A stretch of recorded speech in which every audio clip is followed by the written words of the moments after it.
Hello everyone, আজকে আমরা আছি আমরা গ্রাম এরিয়াত। রৌদ্র তো ভয়ঙ্কর, পুরা 39 ডিগ্রি, 8,000 না। তো আমরা এরিয়াত নিয়ে কোনো টুকাইয়া পাওয়া যায়, ঠান্ডা জায়গা টুকাইয়া পাওয়া যায়। দেখি জলুল ঝর্ণা টর্ণা আসেনি, তো লগে মাছ ধরারও ব্যবস্থা করছি আমরা। আমরা বাসার পরে লোকাল এরিয়া, আমরা গ্রামের এরিয়া, দারচই এলাকা। দারচই এরিয়া খুব সুন্দর এরিয়া।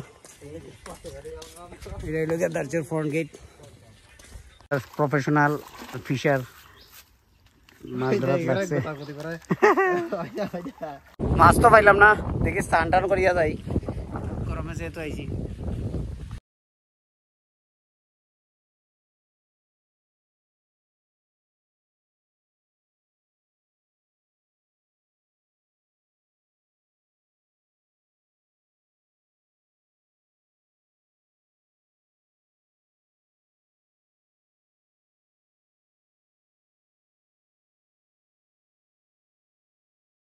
বিকাল 4:20, আমি কারণে কিছু গরম থেকে বাঁচা গেল।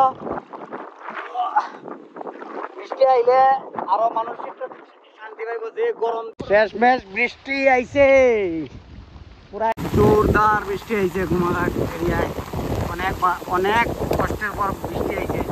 মানুষ অনেক খুশি, কারণ এই গরম থেকে রাহত পাইছে। এত একটা ওয়েদারটাই পুরা ঠান্ডা হয়ে গেছে।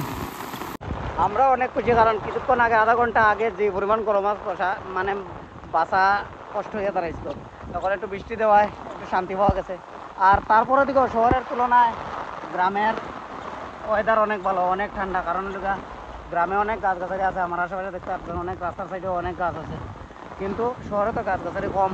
আর তার মধ্যে নতুন রাস্তা বানানোর লিগে অনেক গাছ কাটা হয়েছে। তো ভালো থাকতে হইলে গাছ লাগাইতে হইব। আমরা যদি এত গরম লাগে, তো নেক্সট জেনারেশনের কী হইতে পারে এটা ভাববা আমরাই গাছ লাগাইতে হইব। তো ডেইলি না পারলেও, সপ্তাহে পারলেও 1-2টা হইলেও গাছ লাগান। সবে মিল্লা গাছ লাগাইলে ওয়েদার চেঞ্জ হয়ে যাব। আর গাছ করা দরকার, কারণ হইলে গাছ একটা বড় হইতে 7 থেকে 8 বছর সময় লাগে। তো সবাই এখনই লাগান, যাতে নেক্সট জেনারেশনে ঠান্ডা বা আমরা যে ওয়েদার ফিল করতেছি এটা ফিল করতে পারি।